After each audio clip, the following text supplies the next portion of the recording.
Last video में हमने देखा था पोटेंशियल ड्यू टू डाइपोल, यानी कि किसी भी जनरल पॉइंट पर एक डाइपोल की वजह से कितना पोटेंशियल होगा। तो हमने पी पॉइंट कंसीडर किया था और सेंटर से डाइपोल के सेंटर से डिस्टेंस लिया था आर, और ये पी वेक्टर यानी कि ये डाइपोल मोमेंट का वेक्टर है। वेक्टर क्वांटिटी हमने डिफाइन करी थी P vector, it is equal to Q into distance D vector, और डी वेक्टर को हमने बताया था नेगेटिव से पॉजिटिव की तरफ लेंगे, तो ये हमारा डाइपोल मोमेंट का वेक्टर फॉर्म हो जाता है। तो ये आपका पी वेक्टर हो गया और ये उसका पोजीशन वेक्टर हो गया। इस पॉइंट पी पर हमने जनरल पॉइंट पर पोटेंशियल डिफाइन किया था। तो पोटेंशियल का हमारा एक्सप्रेशन हमने डराइव किया था, हमारे पास एक्सप्रेशन ये मिल गया था k into P cos theta by R cube, और k की वैल्यू आप बच्चे जानते हो ये होती है 1/4 पाई एप्सिलॉन, और r क्या था, distance from the centre of the dipole.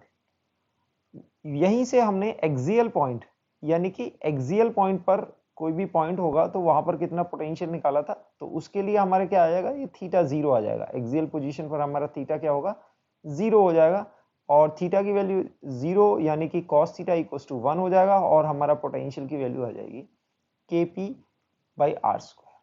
अब बच्चों आप देख सकते हैं कि ये एक्सप्रेशन में ये कॉस थीटा टर्म है, तो पोटेंशियल की अगर आपसे कोई मैक्सिमम वैल्यू पूछे तो इसमें मैक्सिमाइज क्या करोगे, मैक्सिमाइज होगा कॉस थीटा, और मैक्सिमम वैल्यू कॉस थीटा की 1 आएगी, और आप देख सकते हो एक्सियल पॉइंट पर कॉस थीटा की वैल्यू 1 है। यानी कि आप ये भी कंक्लूड कर सकते हो कि potential at the axial position, potential at some axial position is maximum. एक गिवन आर के लिए यानी कि गिवन डिस्टेंस के लिए अगर आपसे पूछा जाए, यानी कि यहां से किसी गिवन डिस्टेंस पर आपको यहां पूरा रोटेट करें, गिवन डिस्टेंस पर पूरे सर्कल में रोटेट करें, तो सबसे ज्यादा मैक्सिमम पोटेंशियल कहां आएगा, एक्सियल पोजीशन पर। यानी कि दो पोजीशन मिलेंगी आपको, आर डिस्टेंस राइट में, आर डिस्टेंस लेफ्ट में, यहां पर पोटेंशियल मैक्सिमम होगा। और इक्वेटोरियल पोजीशन पर हमने देखा थीटा की वैल्यू 90 आएगी, और वहां पर क्या हो जाएगा, आपका पोटेंशियल जीरो आ जाएगा। इक्वेटोरियल ऐसे पोजीशन है जहां पर आपका पोटेंशियल क्या हो जाएगा, ड्यू टू डाइपोल जीरो। तो आप इसको याद कर सकते हैं कि मैक्सिमम होगा एक्सियल पोजीशन पर, दो पोजीशन होंगी 1 और 2, और इक्वेटोरियल पोजीशन पर कोई भी पॉइंट आप कंसीडर करेंगे, हर सारे पॉइंट्स पर जीरो पोटेंशियल होता है। अब इस पोटेंशियल के एक्सप्रेशन को थोड़ा सा मॉडिफाई करके लिखते हैं बच्चों। जैसे हमने देखा this is your minus charge Q, and ये आपका P vector, and this is your plus charge Q, और यहां से किसी भी आर डिस्टेंस पर ये आपका हो जाता है पॉइंट पी। और आप देख सकते हैं ये क्या होगा, इसको अगर ऑरिजिन कंसीडर कर लें, क्या कंसीडर कर लें, ऑरिजिन 0,0, तो ये पी पॉइंट का पोजीशन वेक्टर यानी कि आर वेक्टर हो जाएगा। और आप देख सकते हैं कि ये थीटा एंटी क्लॉकवाइज डायरेक्शन में ये थीटा आ जाएगा। तो आपका पी वेक्टर अगर इसको पॉजिटिव एक्स एक्सिस माने तो ये पॉजिटिव डायरेक्शन में होगा, पॉजिटिव एक्स एक्सिस में, और ये ओरिजिन माने तो ये आर वेक्टर होगा। तो अगर यहां पर आप सेंटर पर यानी कि डाइपोल के मिड पॉइंट पर अगर ओरिजिन मानते हैं तो ये आर वेक्टर और ये पी वेक्टर मिल जाता है आपको। पी वेक्टर को लिख लेते। अब पी वेक्टर और आर वेक्टर के फॉर्म में हम पोटेंशियल का एक्सप्रेशन लिखते हैं। देखो हमें मिला था potential at P is equal to K P cos theta by R square. आप इसमें आर को न्यूमरेटर डिनोमिनेटर में मल्टीप्लाई करेंगे तो आपको ये एक्सप्रेशन मिल जाएगा के बाई आर क्यूब, और ये मिलेगा पी आर कॉस थीटा। अब ये पी आर कॉस थीटा जो टर्म है इसको हम क्या करेंगे, डॉट प्रोडक्ट के फॉर्म में लिखेंगे। तो आप पोटेंशियल एट पॉइंट पी पर लिख सकते हैं के बाई आर क्यूब, और इसको लिख सकते हैं dipole moment into position vector का dot product over R cube. ये बच्चों आर क्यूब होगा, यहां पर डिनोमिनेटर में आर क्यूब आएगा। सो आप देख सकते हैं कि ये प्रोडक्ट फॉर्म में आ गया, वेक्टर फॉर्म में और प्रोडक्ट फॉर्म में दिया है हमने, डॉट प्रोडक्ट फॉर्म में। ये आपका पी वेक्टर होगा, ये आपका आर वेक्टर होगा, और दोनों के बीच में एंगल होगा थीटा। तो ये एक्सप्रेशन जो हमारा पोटेंशियल का है, ये हमें किसी भी एंगल थीटा पर पोटेंशियल देगा। तो जस्ट नाउ हमने देखा था कि अगर आर डिस्टेंस पर आप एक सर्कल बनाएं और ये आपका डाइपोल है, let's say this is your dipole and centre coincide with the, यानी कि ये आपका डाइपोल हो गया और ये आर डिस्टेंस है, ठीक है, और आप पूरे सर्कल में रोटेट करते हैं। तो आप देखेंगे कि यहां पर एक्सियल पॉइंट पर अभी मैंने बताए थे 2 पॉइंट, पॉइंट 1 और पॉइंट। पॉइंट 1 और 2 पर क्या हो रहा था, हमारा मैग्नीट्यूड मैक्सिमम आ रहा था। अगर पॉइंट 1 की बात करें तो आपका थीटा होगा 0 और आपका potential at point 1 will be KP R by R cube, यानी कि आपके पास KP ओवर R स्क्वायर मिलेगा। वहीं अगर पॉइंट 2 को आप कंसीडर करें, थीटा की वैल्यू पाई होगी, यानी कि 180 डिग्री होगी। आपने जो थीटा मेजर किया था यहां से पॉजिटिव एक्स एक्सिस से मेजर किया, और यहां पर कॉस थीटा की वैल्यू -1 होगी। तो यहां पर पोटेंशियल एट 2, पॉइंट 2 पर जो पोटेंशियल आएगा, आप डॉट प्रोडक्ट करेंगे तो KP R into cos theta की वैल्यू -1 ओवर R क्यूब, तो आपको -KP बाई R स्क्वायर मिलेगा। यानी कि आप देखेंगे कि मैग्नीट्यूड वाइज ये दोनों पॉइंट सिमिलर हैं, बट अगर आप देखें तो पॉइंट 2 पर ये नेगेटिव आ रहा है। पॉइंट 2 पर नेगेटिव आने का लॉजिक आप देख सकते हैं कि यहां पर जो क्लोज है वो नेगेटिव चार्ज इज नियरर और पॉजिटिव चार्ज थोड़ा सा दूर है। तो अगर आप देखेंगे कि पॉइंट 2 क्या है, नेगेटिव चार्ज के लिए नेगेटिव चार्ज के पास है और पॉजिटिव चार्ज से थोड़ा सा दूर है, तो नेगेटिव पोटेंशियल यहां पर डोमिनेट करेगा, तो ओवरऑल यहां पर पोटेंशियल नेगेटिव आ जाएगा। राइट हैंड साइड में अगर पॉइंट 1 को देखें तो यहां पर it is closer to the positive charge और नेगेटिव चार्ज से थोड़ा सा दूर है, तो यहां पर क्या होगा, पॉजिटिव पोटेंशियल डोमिनेट करेगा क्योंकि डिस्टेंस कम है। तो यहां पर नेट पोटेंशियल पॉजिटिव आता है, यहां पर नेट पोटेंशियल नेगेटिव आता है। आप ये भी कंक्लूड कर सकते हो कि आप अगर ये लाइन कंसीडर करें, यानी कि इक्वेटोरियल लाइन से राइट साइड में आपका थीटा होगा 90 और यहां देख सकते हैं 270 टू 360, तो यानी कि ये आपको क्वाड्रेंट बन गए, क्वाड्रेंट 1 और क्वाड्रेंट 4। इन क्वाड्रेंट में आपका थीटा कॉस थीटा पॉजिटिव होगा, तो आपका ये देखो इस लाइन के राइट साइड में सारे पॉइंट्स पर पोटेंशियल पॉजिटिव आएगा और इस लाइन के नेगेटिव यानी कि लेफ्ट साइड में यहां पर पोटेंशियल नेगेटिव आएगा। और ये लाइन हमने थोड़ी देर पहले बात करी थी कि ये कैसी लाइन है, ये इक्वेटोरियल लाइन है और यहां पर पोटेंशियल क्या होगा, 0 होगा। तो आप देख सकते हैं इक्वेटोरियल लाइन के राइट में पॉजिटिव पोटेंशियल, लेफ्ट में नेगेटिव पोटेंशियल, ठीक है। तो इस थीटा पर और इस थीटा पर मैग्नीट्यूड आप देखेंगे, this angle theta and this angle theta will have the same magnitude, cos function है बिल्कुल, यहां से थीटा और 180 माइनस थीटा पर सेम मैग्नीट्यूड होगा, बस डिफरेंस होगा, यहां पॉजिटिव होगा और यहां नेगेटिव होगा। सिमिलरली अगर आप नीचे की तरफ भी देखें, ये एंगल अल्फा कंसीडर करें और ये एंगल भी अल्फा कंसीडर करें, तो यहां पर पोटेंशियल और यहां पर पोटेंशियल का मैग्नीट्यूड सेम होगा, बस साइन में चेंज होगा, ये पॉजिटिव होगा और ये नेगेटिव होगा। तो आप विजुलाइज कर सकते हैं कि गिवन आर के लिए अगर एक सर्कल बनाए तो उस पर पोटेंशियल आपका कैसे वेरी करेगा। आगे हम डाइपोल पर टॉर्क देखने वाले हैं। तो टॉर्क देखने से पहले, torque on due to dipole देखने से पहले हम थोड़ा सा कंसेप्ट ऑफ फोर्स कपल और टॉर्क को थोड़ा सा रिकैप कर लेते हैं। रिकैप करने में आप देखेंगे कि यहां पर आपको 2 पार्टिकल दिए हुए हैं, और यहाँ पर दो फोर्स लगी हुई हैं एफ और एफ। तो इस सिस्टम पर आप देख सकते हैं कि नेट फोर्स, जो भी नेट फोर्स होगी एफ नेट जीरो होगी। एफ नेट क्या होगी? जीरो होगी, क्योंकि एफ पॉजिटिव डायरेक्शन में लगी हुई है और एक एफ नेगेटिव डायरेक्शन में लगी हुई है, तो नेट फोर्स जीरो आ जाएगी।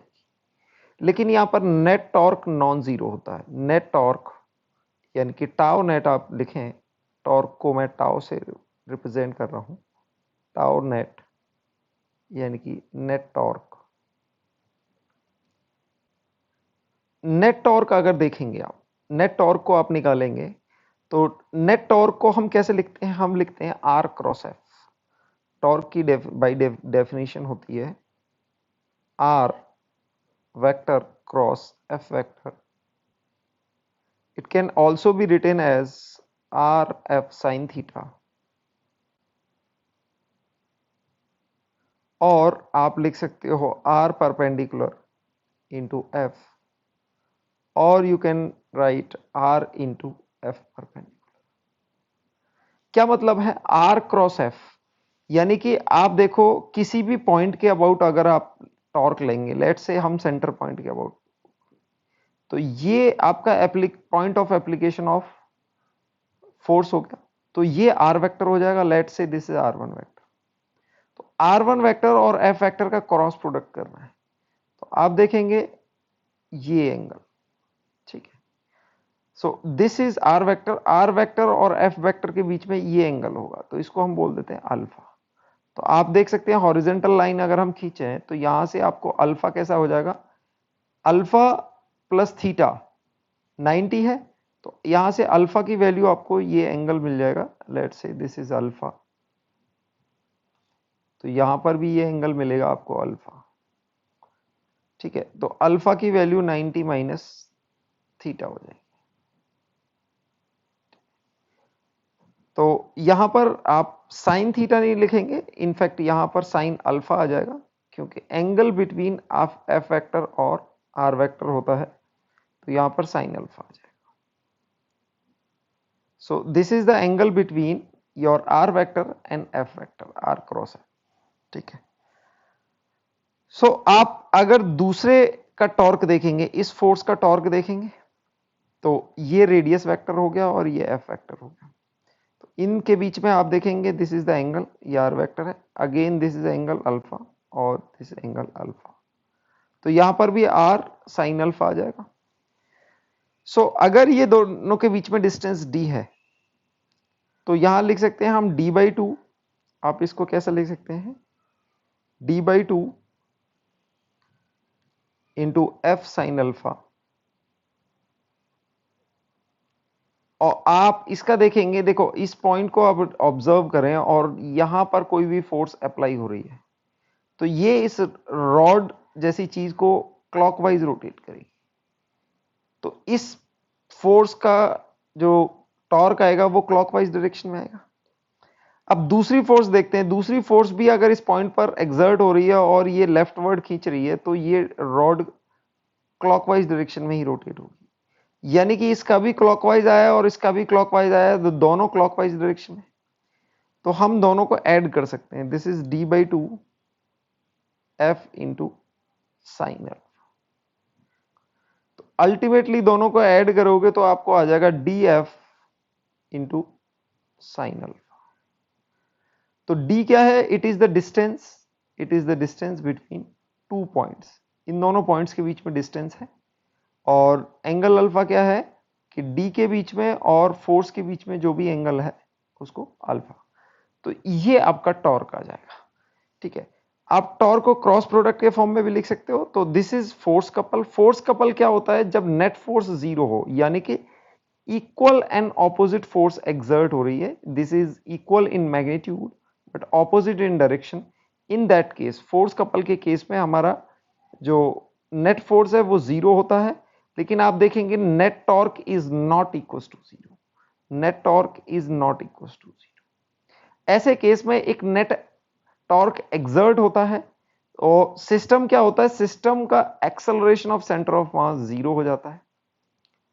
लेकिन यहां पर अल्फा यानी कि एंगुलर एक्सेलरेशन जीरो नहीं होता है, तो ये बॉडी रोटेट करती है, ट्रांसलेट नहीं करती है, क्योंकि नेट फोर्स जीरो है तो नो ट्रांसलेशन होगा, लेकिन नेट टॉर्क जीरो नहीं है तो यहां पर एक रोटेशन होगा।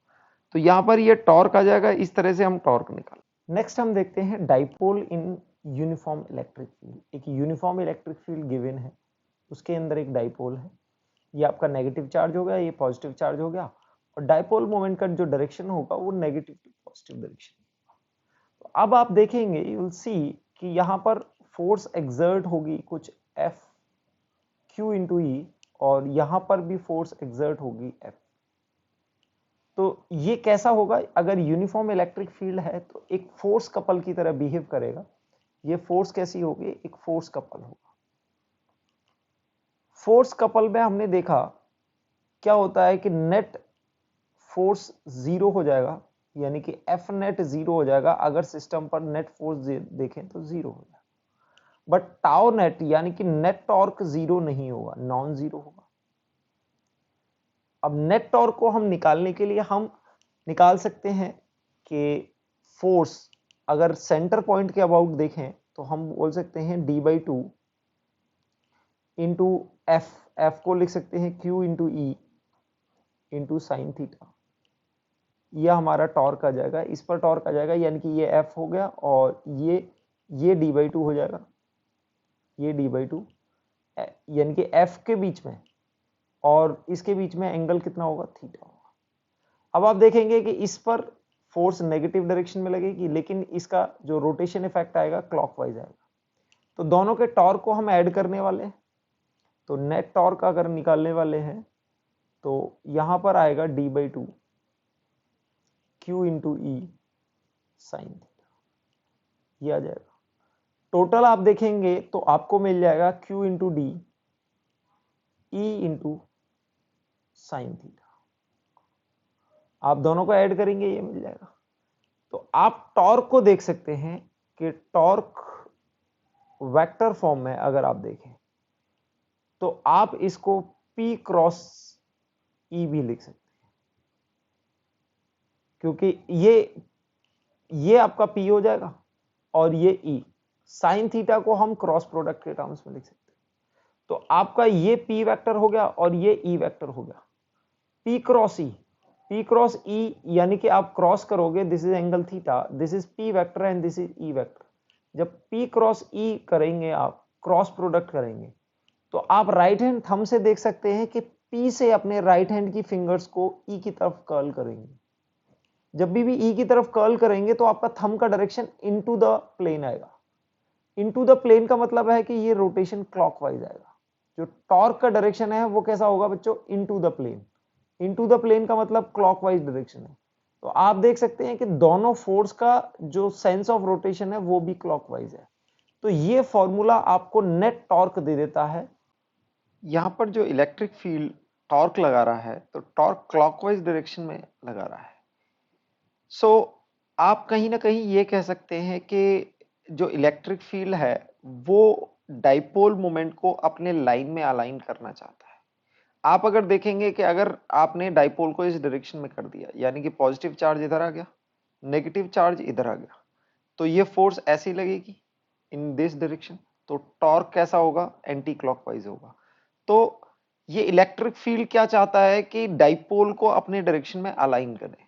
तो जब भी यानी कि थीटा जीरो होगा, डाइपोल का direction along the electric field होगा, अलोंग द इलेक्ट्रिक फील्ड होने पर थीटा जीरो हो जाएगा और टॉर्क की वैल्यू क्या हो जाएगी, टॉर्क की वैल्यू भी जीरो हो जाएगी, यानी कि उस पॉइंट पर नेट टॉर्क जीरो रहेगा। सो द जो आपका डाइपोल है, इलेक्ट्रिक फील्ड ऐसा फोर्स लगाएगा उस पर कि वो इलेक्ट्रिक फील्ड के डायरेक्शन में अलाइन हो जाए। नेक्स्ट हम डिफाइन करते हैं potential energy of a dipole in a uniform electric field. Uniform electric field में potential energy. So potential energy की बेसिक डेफिनेशन हमने बात करी है कि du can be written as minus times work done by conservative force dw।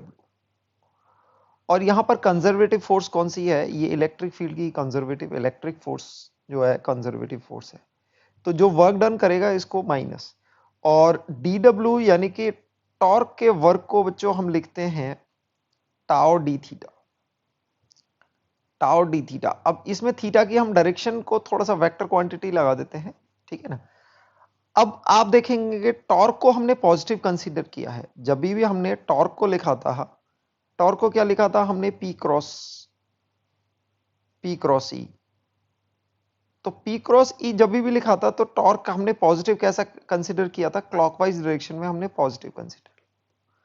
वहीं आप देखोगे कि थीटा का मेजरमेंट हम कुछ इस डायरेक्शन में कर रहे हैं, यानी कि एंटी क्लॉकवाइज डायरेक्शन में पॉजिटिव ले रहे हैं। तो हमें कंसिस्टेंसी के लिए हम दोनों को एक ही साइड में लेंगे। तो अगर हमने टॉर्क को क्लॉकवाइज पॉजिटिव लेना है और थीटा को एंटी क्लॉकवाइज पॉजिटिव लेना है, तो हम यहां पर एक दोनों ऑपोजिट डायरेक्शन में, एक इनटू द प्लेन है, एक आउट ऑफ द प्लेन है। अगर हम राइट हैंड थंब रूल से देखेंगे, राइट हैंड की फिंगर्स को एंटी क्लॉकवाइज कर्ल करेंगे तो आपका थंब का डायरेक्शन अपवर्ड आएगा और टॉर्क का डायरेक्शन डाउनवर्ड हो गया। तो टॉर्क और थीटा दोनों ऑपोजिट डायरेक्शन है, तो इनका डॉट प्रोडक्ट एक माइनस साइन के साथ खुलेगा। तो हम कह सकते हैं कि du यानी कि change in potential equals to minus dw which is equals to minus times torque dot D theta. ठीक है बच्चों, अगर इसको हम ओपन करें यानी कि इन दोनों का डॉट प्रोडक्ट देखें तो ये दोनों ऑपोजिट डायरेक्शन है, तो एक और माइनस साइन आएगा। तो ultimately will get tau D theta, tau D theta, tau D theta. ये हमने वेक्टर को डॉट प्रोडक्ट कर दिया, ये आ जाएगा। अब क्या करेंगे कि टोटल चेंज इन पोटेंशियल निकालने के लिए, du निकालने के लिए हम इसको इंटीग्रेट करेंगे, तो हमें यानी कि potential at some point 2 minus potential at some point 1 से 1 से 2 तक हमें चेंज इन पोटेंशियल मिल जाएगा, equals to tau D theta integral of position 1 to 2। कोई भी पोजीशन 1 कंसीडर करेंगे, 1 और 2 के बीच में हम टॉर्क निकालेंगे। अब टॉर्क को बच्चों हम लिख सकते हैं P into E sine theta, P into E into sine theta into D theta, और इसको इंटीग्रेट करेंगे 1 to 2। तो इसमें पोजीशन 1 और पोजीशन 2 हम जो डिफाइन करते हैं, पोजीशन 1 को हम डिफाइन करते हैं at theta equals to 90 degree. Theta equals to 90 degree position 1 पर हम यहां पर potential at theta equals to 90 पर हम जीरो रेफरेंस ले लेते हैं। इसको क्या ले लेते हैं, जीरो। आप किसी भी पॉइंट पर जीरो कंसीडर कर सकते हैं। 2 पॉइंट कोई भी जनरल थीटा हो जाएगा, theta equals to some general theta. तो ये पोटेंशियल एट एनी थीटा। तो इसको इंटीग्रेट करने के लिए हम क्या करेंगे कि potential at any theta minus potential at theta equals to 90 degree, theta equals to 90 degree, ये हम निकालने वाले। यानी कि यहां पर हमने इस पोटेंशियल को क्या कंसीडर कर लिया, इसको जीरो कंसीडर कर लिया। इसको इंटीग्रेट करेंगे यानी कि इंटीग्रेशन में हमारा थीटा इक्वल्स टू 90 से theta equals to some theta के लिए जाएगा, और साइन थीटा को आप इंटीग्रेट करोगे तो आपका आएगा माइनस, साइन थीटा को आप इंटीग्रेट करेंगे तो माइनस कॉस थीटा आपको मिल जाएगा इंटू डी थीटा, और होल ब्रैकेट में ये p इंटू ई हमारा कांस्टेंट है। तो ये आपको मिलेगा p into E minus cos theta, और आप इसको इंटीग्रेट कर सकते हैं थीटा इक्वल्स टू 90 से 90 डिग्री से थीटा इक्वल्स टू सब थीटा। यहां पर आप इसको ओपन करेंगे तो आपको ये पोटेंशियल एट थीटा की वैल्यू मिल जाएगी, यानी कि P into E cos 90, minus को आप बाहर निकालेंगे, cos 90 sorry cos theta minus cos 90, ये आपको वैल्यू मिल जाएगी, और ये वैल्यू जीरो है। तो अल्टीमेटली आपको पोटेंशियल एट एनी थीटा आपको मिल जाएगी minus P into E cos theta. अब इसको क्रॉस प्रोडक्ट के टर्म्स में हम कैसे लिख सकते हैं, इसको PE cos theta, sorry dot product के टर्म्स में कैसे लिख सकते हैं, पी डॉट ई। इसको डॉट प्रोडक्ट के टर्म्स में भी रिप्रेजेंट कर सकते हैं क्योंकि कॉस थीटा हमें कहाँ देता है, यहाँ पर आप देख सकते हो theta is angle between, theta is angle between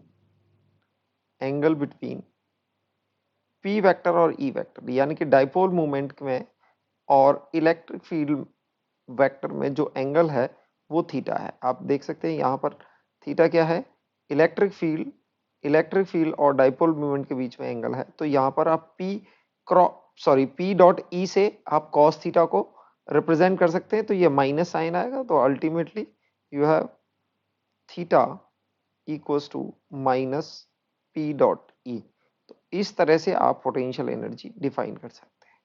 अब पोटेंशियल एनर्जी को वेरियस थीटा पर अगर आप देखेंगे तो potential energy at theta equals to zero, theta equals to zero, तो पोटेंशियल एनर्जी कितनी होगी, पोटेंशियल थीटा जीरो पर तो होगी माइनस पी इंटू ई, क्योंकि कॉस जीरो हो जाएगा 1। थीटा इक्वल्स टू 90 पर आप देखेंगे, थीटा इक्वल्स टू 90 पर तो आपकी पोटेंशियल एनर्जी जीरो हो जाएगी, और थीटा इक्वल्स टू 180 डिग्री यानी कि पाई पर देखेंगे 180 डिग्री पर, तो cos it is minus times P E cos 180, cos 180 की वैल्यू होगी -1, तो ये वैल्यू होगी P इंटू ई। तो आप देख सकते हैं कि यहां पर ये वैल्यू मैक्सिमम होगी और मिनिमम कहां होगी, मिनिमम 90 पर नहीं होगी क्योंकि ये जीरो है, मिनिमम यहां होगी।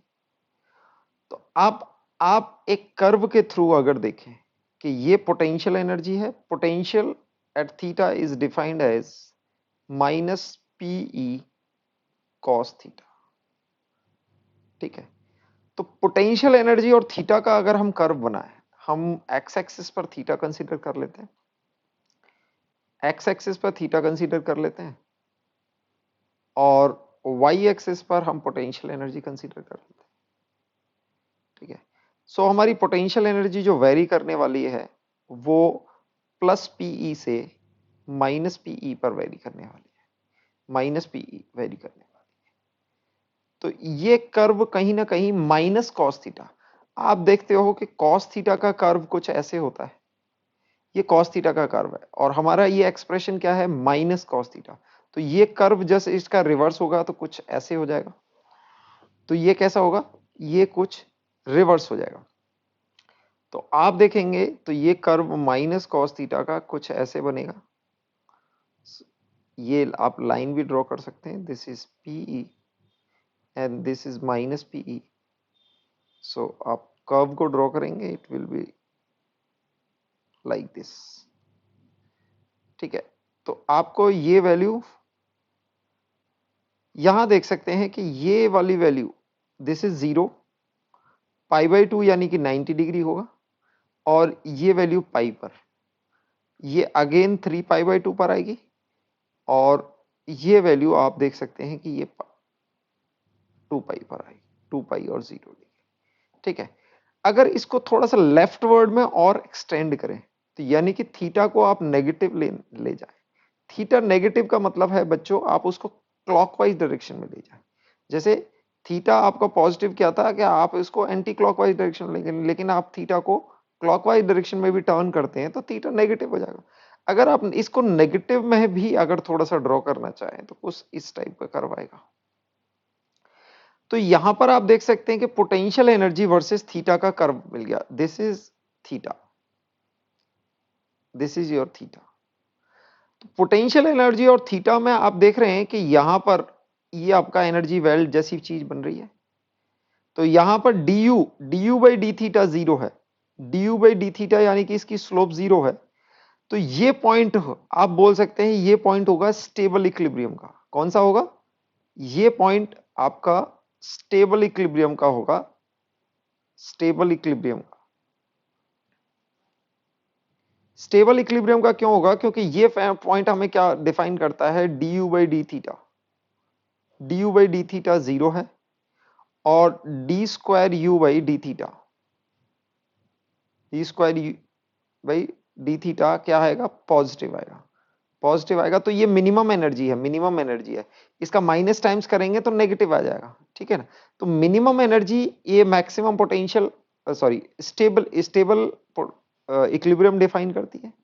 और ये यानी कि theta equals to pi, theta equals to pi एक अनस्टेबल इक्विलिब्रियम होगा, unstable equilibrium, unstable equilibrium. Unstable equilibrium में जैसे हमने देखा था थीटा इक्वल्स टू जीरो पर, थीटा इक्वल्स टू जीरो पर, थीटा इक्वल्स टू जीरो पर केस देखेंगे, टॉर्क की वैल्यू क्या आ रही थी हमारी, पी क्रॉस ई, पी क्रॉस ई यानी कि जीरो था। तो थीटा इक्वल्स टू जीरो पर हमारा इलेक्ट्रिक फील्ड इस डायरेक्शन में और उसी डायरेक्शन में हमारा डाइपोल भी हो गया। This is R dipole in this direction, this is dipole and this is electric field. दोनों पैरेलली अलाइन हो गए हैं तो हमारा टॉर्क जीरो आ गया है और ये कंडीशन किसकी है, स्टेबल इक्विलिब्रियम की, stable equilibrium.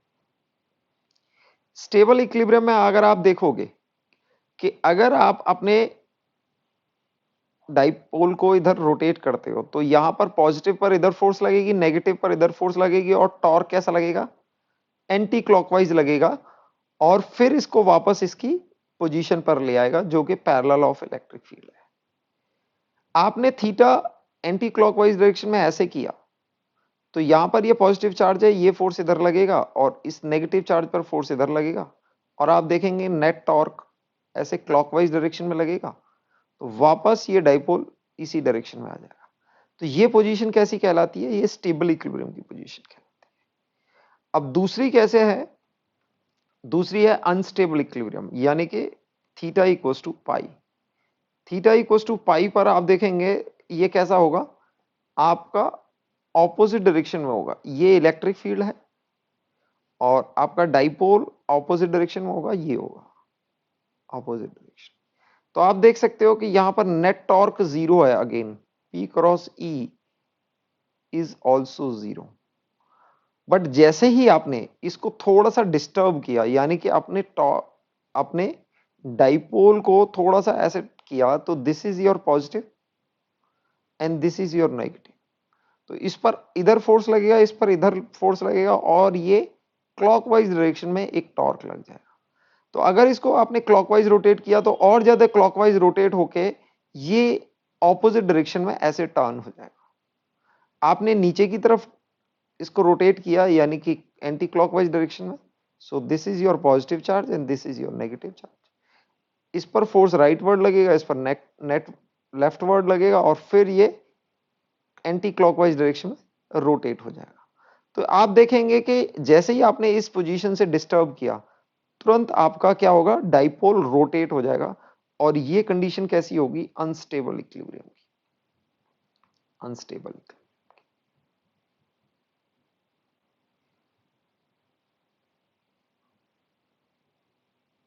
Unstable equilibrium.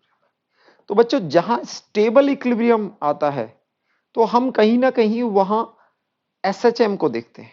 SHM को कैसे देखते हैं, एसएचएम होगा यहां पर। तो एक बारी इसको देख लेते हैं कि यूनिफॉर्म इलेक्ट्रिक फील्ड था हमारा, uniform electric field, uniform electric field में हमने डाइपोल को रखा हुआ है। तो यहां पर SHM of dipole in uniform electric field,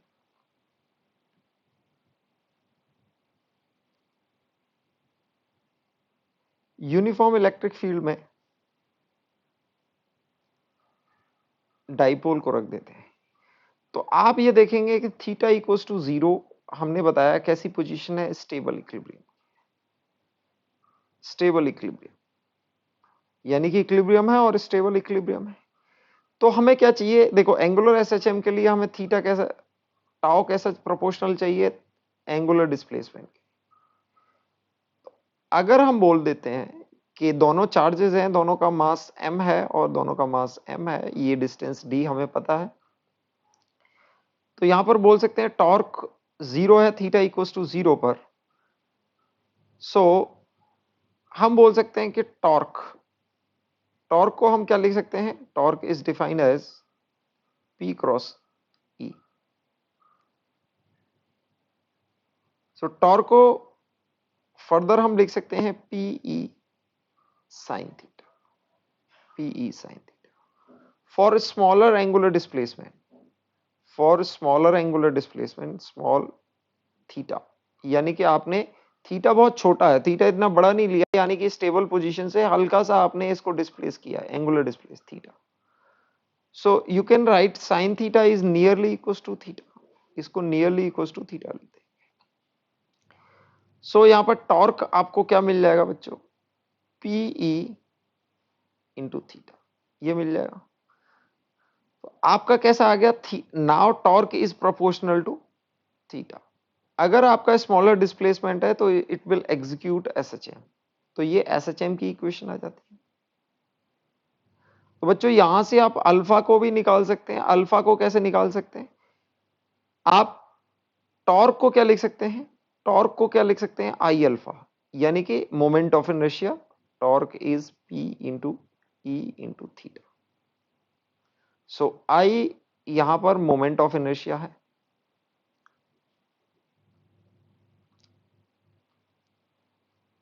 moment of inertia, moment of inertia को अगर आप देखेंगे सेंटर पॉइंट के अबाउट, यानी कि सेंटर पॉइंट के अबाउट, तो हम लिख सकते हैं m into D square by two plus दूसरे पार्टिकल का लिख सकते हैं m into sorry D by two का whole square, m into D by two का whole square. So you will get m into D square by two, ये total moment of inertia आ जाएगा। ठीक है, सो आप यहां से अल्फा को लिख सकते हैं P इंटू ई, आप मोमेंट ऑफ इनर्शिया के टर्म्स में भी छोड़ सकते हैं, इंटू थीटा।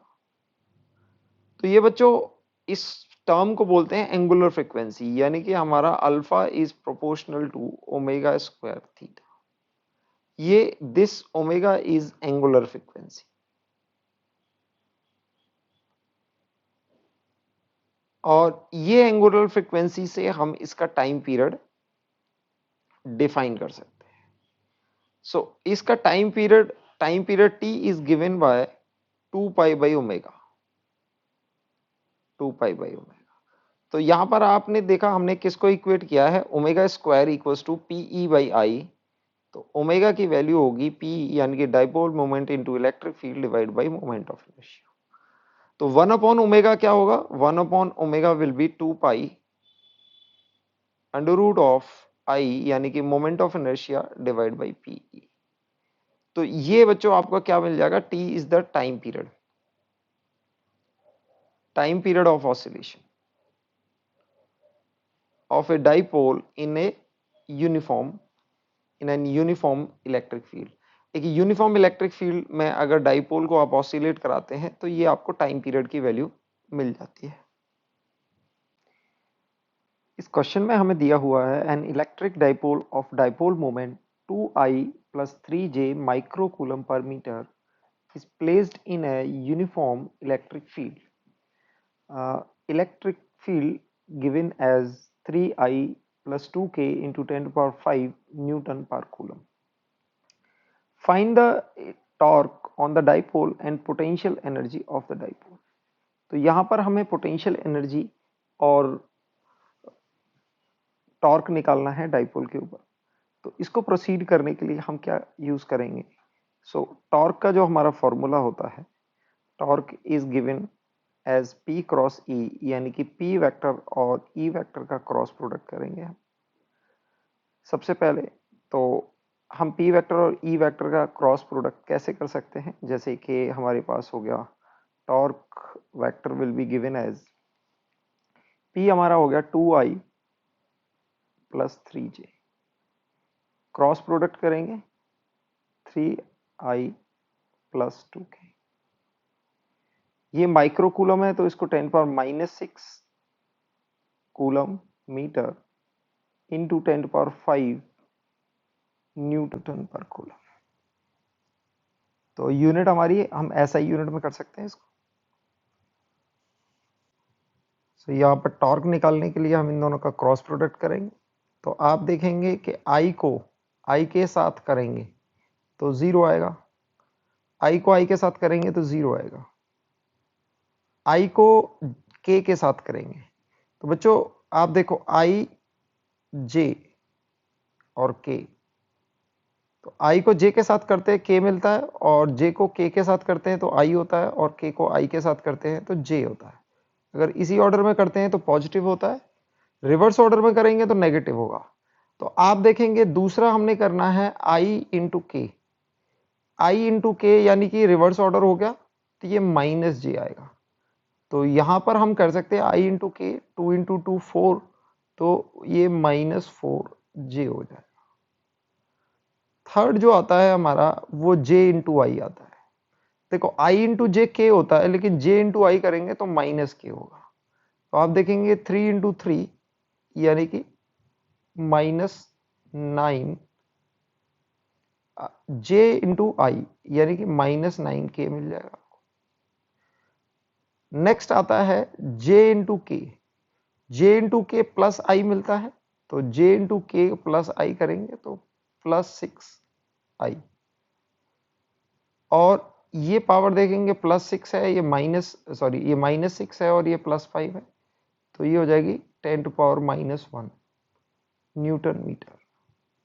तो फाइनली आपके पास आंसर आ जाएगा 6i -4j -9k into 10⁻⁻1 Newton metre में आपका टॉर्क आ जाएगा।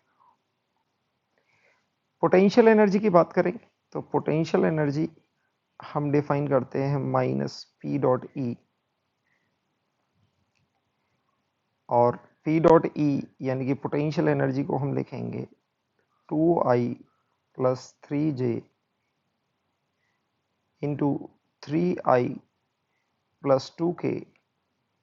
अब यहाँ पर क्रॉस नहीं या डॉट प्रोडक्ट आएगा, और इसको हम 10⁻⁻6 कूलम मीटर और 10⁻5 न्यूटन पर कूलम, तो ये भी आपको न्यूटन मीटर में मिल जाएगा।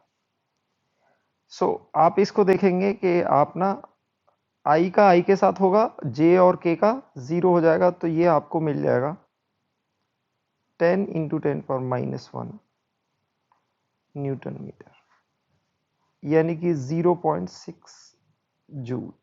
ये आपकी पोटेंशियल एनर्जी। तो हम स्ट्रेट अवे इनका फॉर्मूला यूज करेंगे। यहाँ पर क्रॉस प्रोडक्ट यूज किया है और यहाँ पर डॉट प्रोडक्ट यूज किया है। इस क्वेश्चन में हमें दिया हुआ है 3 point charges are placed at the corner of an equilateral triangle of side L as shown in the figure. Find the dipole moment of the system. यानी कि ये हमें एक ट्राइंगल दिया हुआ है, इक्विलेटरल ट्राइंगल, जिसकी साइड लेंथ L है और उसके कॉर्नर्स पर जो चार्ज प्लेस्ड हैं +Q और -2। अब इस सिस्टम का हमको डाइपोल मोमेंट निकालना है। तो बच्चों इसको प्रोसीड करने के लिए इसका सिंपल है, देखो यहां पर -2Q है और यहां पर Q है और यहां पर Q है। अब हमें इक्वल एंड ऑपोजिट चार्जेस तो मिल नहीं रहे, तो हम क्या करेंगे कि यहां पर इस Q को 2 पार्ट में देख लेंगे, -Q और -Q। तो -Q एक +Q के साथ कंबाइन होके एक डाइपोल इधर दे देगा, और दूसरा एक -Q इस चार्ज के साथ कंबाइन होके एक डाइपोल इधर। तो यानी कि कहने का मतलब हमको एक डाइपोल इसके अलोंग मिल जाएगा, इसके अलोंग मिलेगा, और एक डाइपोल इसके अलोंग मिलेगा। यानी कि इसको डाइपोल में P1 कुछ कॉल कर देते हैं और इसको भी P1 P2 कॉल कर देते हैं। अब P1 P2 का दोनों का, यानी कि P1 की अगर मैग्नीट्यूड देखें तो आपको Q इंटू L मिलेगी, और P2 का भी मैग्नीट्यूड देखें तो वो भी आपको Q इंटू L मिलेगा। अब ये दोनों वेक्टर क्वांटिटी है, डाइपोल एक वेक्टर क्वांटिटी है, तो हमें दोनों डाइपोल मिल रहे हैं जो कि इक्विलेटरल ट्राइंगल यानी कि 30 डिग्री पर इंक्लाइन है, इस लाइन से 30 डिग्री। तो इनका जो साइन कंपोनेंट है यानी कि p sin 30, तो ये कैंसिल हो जाएगा क्योंकि दोनों इक्वल मैग्नीट्यूड है, और ये वाला कंपोनेंट ऐड अप हो जाएगा। तो नेट मैग्नीट्यूड हमारा इधर आने वाला है और ये एंगल है 30 डिग्री। तो हम देखेंगे इसको लिख सकते हैं हम net dipole moment. Net dipole moment कितना हो जाएगा हमारा 2p1 या p2 into cos 30 degree.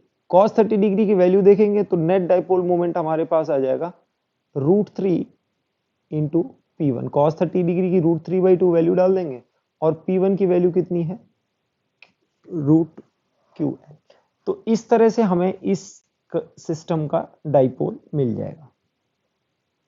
Dipole moment of system of charges, यानी कि एक से ज्यादा चार्जेस आपको दे रखे हैं तो उनका डाइपोल मोमेंट कैसे निकालते हैं। जैसे कि आप ये क्वेश्चन देख रहे हैं, यहाँ पर दिया हुआ है 4 charges are placed at a distance a from the origin, the dipole moment of the configuration। यानी कि यहाँ पर ये ऑरिजिन है आपका, ऑरिजिन से a डिस्टेंस पर, सारे a डिस्टेंस पर, इक्वल डिस्टेंस पर रखे हुए हैं ऑरिजिन से, चार्जेस दिए हुए हैं 3q minus 2q plus, sorry, this is minus q, this is minus q, this is minus 2q और q। तो आप देखेंगे पूरे सिस्टम का net charge this is 3q q 4q plus 4q minus 4q, यानी कि नेट सिस्टम चार्ज 0 है। तो एक डाइपोल में आप देखते हैं प्लस चार्ज होता है और एक माइनस चार्ज होता है, उसका नेट चार्ज 0 होता है डाइपोल का। तो इस सिस्टम का नेट डाइपोल कैसे आता है। तो बच्चों पहले हम अपने बेसिक पर जाते हैं, हम अपने डाइपोल को देखते हैं कि डाइपोल आपको ये दे रखा है प्लस q और ये दे रखा है माइनस q। ओके, सो आप क्या करते हैं कि इसके मिड पॉइंट को आप ऑरिजिन ले लें, ठीक है। उस केस में आप क्या करेंगे कि जैसे इसका पोजीशन वेक्टर लिखोगे, आप इसका पोजीशन वेक्टर लिखोगे this is in I direction, और ये डिस्टेंस पर मैं बोलता हूं कि d/2 पर। तो सेंटर को हमने ऑरिजिन ले लिया, तो इसका पोजीशन वेक्टर d/2 हो गया और इसका पोजीशन वेक्टर माइनस d/2 आई कैप, यानी कि आपका दिस इज आई कैप, ये आई कैप डायरेक्शन हो गया, ये एक्स एक्सिस हो गया, ये ऑरिजिन हो गया, ये माइनस आई कैप हो जाएगा। तो देखो आपको डाइपोल मोमेंट अगर आप इसका देखोगे तो आपको क्या होता है q इंटू डी वैक्टर, यानी कि आप इसका डाइपोल मोमेंट क्या लिख सकते हो q d इंटू आई कैप, इस तरह से डाइपोल मोमेंट लिख सकते हो। तो अब इस डाइपोल मोमेंट का वेक्टर से कैसे निकालेंगे, पोजीशन वेक्टर से। तो हम क्या करते हैं इसमें ऑरिजिन कहां कंसीडर करते हैं, सेंटर ऑफ डाइपोल, ठीक है। तो अब क्या निकालेंगे डाइपोल मोमेंट निकालने के लिए हम क्या करेंगे, चार्ज को इसके पोजीशन वेक्टर से मल्टीप्लाई करेंगे, यानी कि प्लस q और इसका पोजीशन वेक्टर कितना हो जाएगा d/2 इंटू आई कैप, और इसको क्या करेंगे, इसका plus minus q into d/2 into minus I cap, ये हो जाएगा। तो आप इसमें देखेंगे तो ये क्या आ जाएगा q into d/2, q d two i cap plus, ये भी आप देखेंगे ये नेगेटिव और नेगेटिव मल्टीप्लाई हो जाएगा, पॉजिटिव बन जाएगा, और ये मल्टीप्लिकेशन से भी कैसे आ जाएगा q/t आई कैप। तो फाइनली आपको जो आंसर मिलेगा दोनों को ऐड कर देंगे q d इंटू आई कैप, इस टाइप से। तो आपने क्या करना है कि जो सिस्टम है उसके सेंटर को आपने क्या मान लेना है, उसके सेंटर को मान लेना है ऑरिजिन, ठीक है। तो ये इसका डाइपोल मोमेंट आ गया, डाइपोल मोमेंट आ गया, ठीक है। अब इस सिस्टम को देखिए, ठीक है, इस पॉइंट देखो अगर कोई भी डाइपोल बन रहा है इक्वी डिस्टेंस है, ठीक है। सो इसको दूसरे तरीके से भी टैकल कर सकते हैं, बट पोजीशन वेक्टर के फॉर्म में बहुत इजी है। जैसे ये सेंटर आ गया, ठीक है, इक्वी डिस्टेंस है, तो हम इसको सेंटर से लिख सकते हैं। अब इसका यानी कि ये हमारा ये सिस्टम है, अब क्वेश्चन को हम कैसे करेंगे, इसका dipole moment, dipole moment of system निकालने जाएंगे, हम क्या करेंगे, आप देखो पहले हम लिख सकेंगे -2q और पोजीशन वेक्टर कितना हो गया ए आई कैप प्लस इसका -2q, इसका position vector -a I cap. इसके बाद देखेंगे ऊपर वाले का पोजीशन वेक्टर कितना हो गया 3q इंटू जे कैप इंटू ए जे कैप, और लास्ट वाले का होगा q into -a J cap. इसको आप ऐड करेंगे तो ये -2qi होगा और ये कितना होगा, ये +2qi होगा, तो ये दोनों कैंसिल हो जाएंगे, तो i का कोफिशिएंट कैंसिल हो चुका है। जे में देखेंगे this is minus and this is 3, तो आपको net dipole moment of the system मिल जाएगा 2qa इंटू जे। इस तरह से आप सिस्टम का, किसी भी गिवन सिस्टम ऑफ चार्ज का डाइपोल मोमेंट निकाल सकते हैं।